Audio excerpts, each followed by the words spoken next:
हमारे चैनल को सब्सक्राइब करें और बेल नोटिफिकेशन को ज़रूर दबाएं। ज्योतिष रत्न केंद्र चैनल में हमारे आप सभी प्रिय दर्शक गणों का बहुत बहुत हार्दिक स्वागत और अभिनंदन।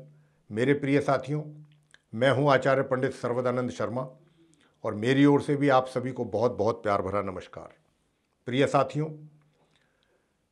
जो हम आपके साथ इस एपिसोड में, इस वीडियो में जिस टॉपिक पर, जिस विषय पर बात करने जा रहे हैं उसका नाम है चंद्र ग्रहण। जी हां, चंद्र ग्रहण।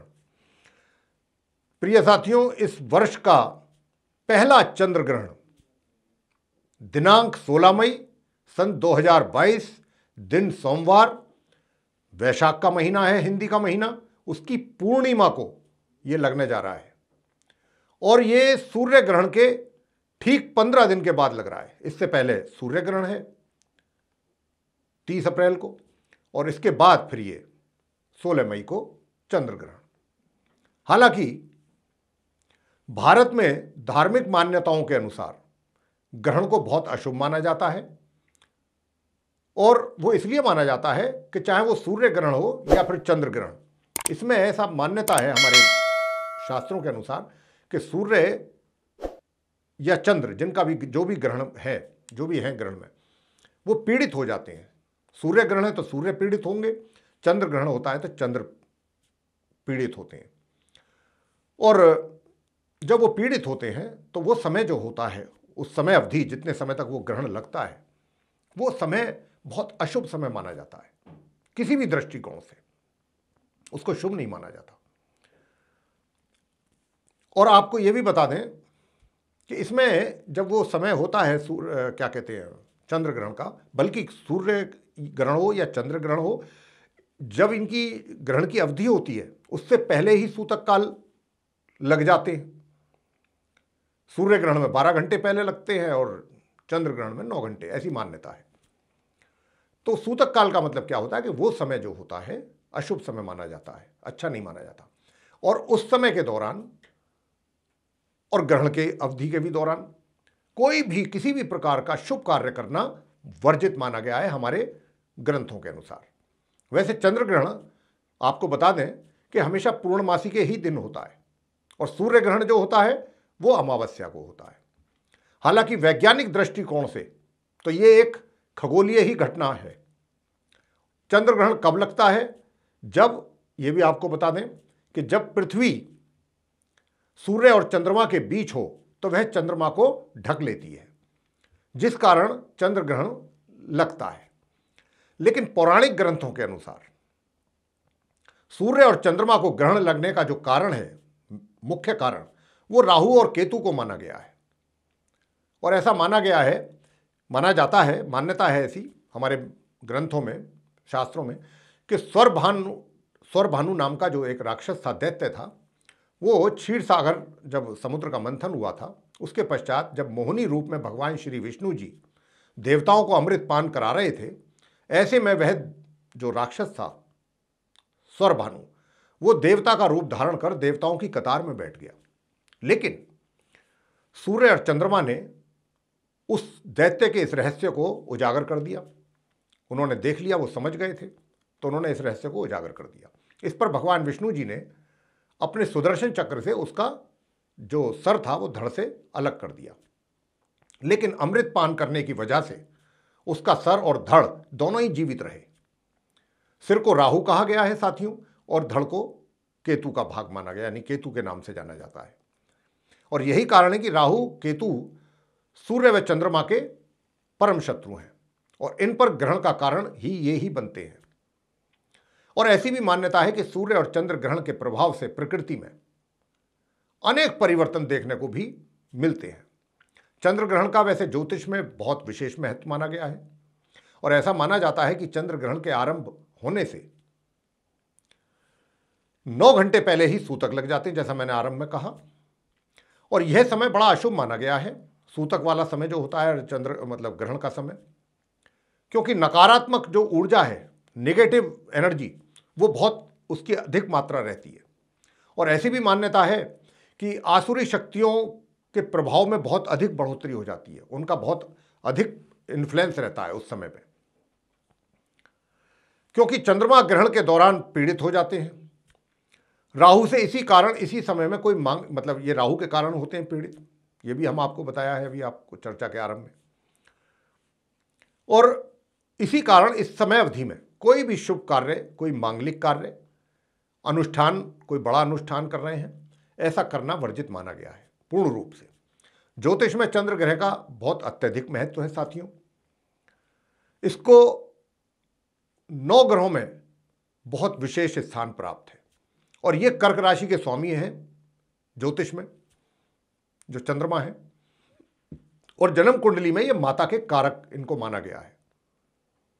कुंडली में चंद्रमा की स्थिति साथियों अगर मजबूत होने पर, ये मजबूत है इनकी स्थिति कुंडली में आपकी, तो ये पारिवारिक खुशहाली भी देंगे आपको, आपकी बुद्धि बहुत तीव्र रहेगी और अच्छे व्यक्तित्व की आपको प्राप्ति कराते हैं ये जातक को। अगर इनकी स्थिति कुंडली में अच्छी है, जितनी अधिक मजबूत होगी उतनी ही ज़्यादा ये चीज़ें व्यक्ति को ये देते हैं। तो साथियों ये जो चंद्र ग्रहण लग रहा है, ये पूर्ण चंद्र ग्रहण लग रहा है।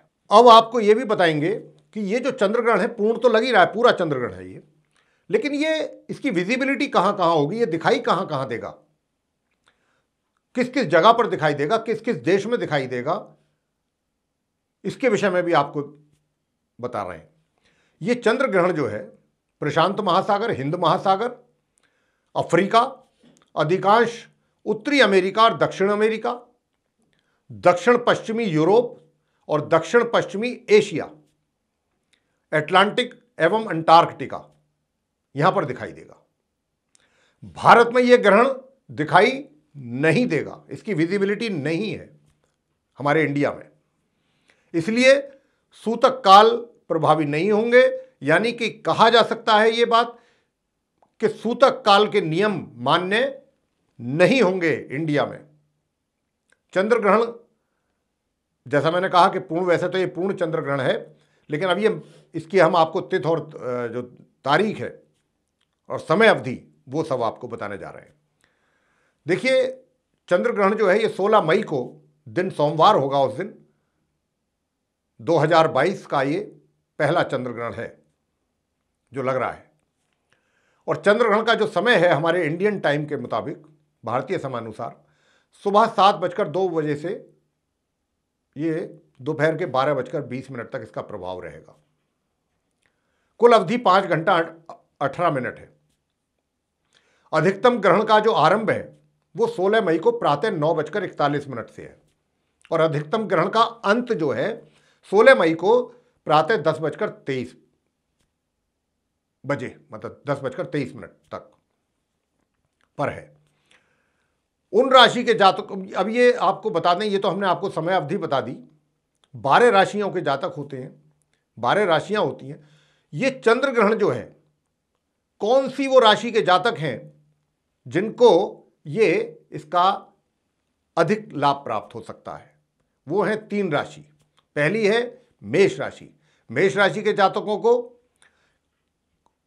जो भी जातक अपना कार्य करते हैं, कहीं पर भी व्यापार है, रोजगार है, उनके कार्य को एप्रिशिएट किया जाएगा लोगों के द्वारा। और नए कार्य को आरंभ करने के लिए भी समय आपके लिए बड़ा उत्तम समय रहेगा। आर्थिक स्थिति आपकी मजबूत रहेगी और अपने कार्य क्षेत्र में तरक्की मिलने की भी संभावना बनेगी। दूसरी कौन सी राशि है? सिंह राशि। देखिए आप सिंह राशि के जो जातक हैं, यात्रा अधिक रूप से लाभकारी रहने वाली है अगर करते हैं तो। पदोन्नति की भी पूरी संभावना बनेगी, आय में वृद्धि रहेगी एवं धन के निवेश के लिए भी समय शुभ रहेगा। और तीसरी वो कौन सी राशि है जिसके जातकों को चंद्र ग्रहण से लाभ प्राप्त होगा? वो है धनु राशि। रोजगार के नए अवसर आपको प्राप्त हो सकते हैं, धन की वृद्धि होने के पूरी संभावना, और रुके हुए कार्य भी साथियों आपके पूरे होंगे तथा किसी बड़े कार्य में भी आपको सफलता की प्राप्ति हो सकती है। तो ये थी वो 3 राशियां जिनके जातकों को चंद्र ग्रहण जो ये पड़ने जा रहा है 16 मई को सोमवार के दिन, उससे ये लाभ प्राप्त हो सकता है। बाकी राशियों की बात करें तो बाकी राशियों का इतना उनको चंद्र ग्रहण का इतना लाभ की प्राप्ति नहीं होगी। तो ये थी चर्चा चंद्र ग्रहण को लेकर के। प्रिय साथियों, ये चंद्र ग्रहण से संबंधित जो भी चर्चा आपके सामने हमने की है, आपके साथ की है, आपको ये पसंद आई है तो इसको लाइक जरूर करें। साथ ही चैनल को सब्सक्राइब भी करना ना भूलें और अधिक से अधिक मात्रा में इस वीडियो को शेयर करें ताकि इसकी अधिक से अधिक जानकारी लोगों को प्राप्त हो सके और इसका लाभ प्राप्त कर सकें। अगर आप ये चाहते हैं प्रिय साथियों कि आपको हमारे आने वाले दिनों में जो भी एस्ट्रोलॉजी से रिलेटेड अलग अलग विषयों पर जो वीडियोस बनने हैं वो सीधे आप तक पहुंचे और उनकी नोटिफिकेशंस भी आप तक सीधे पहुंचे, तो जो आप बेल आइकन देख रहे हैं इसको पुश कर दें। इसी के साथ बहुत बहुत धन्यवाद। जय माता दी।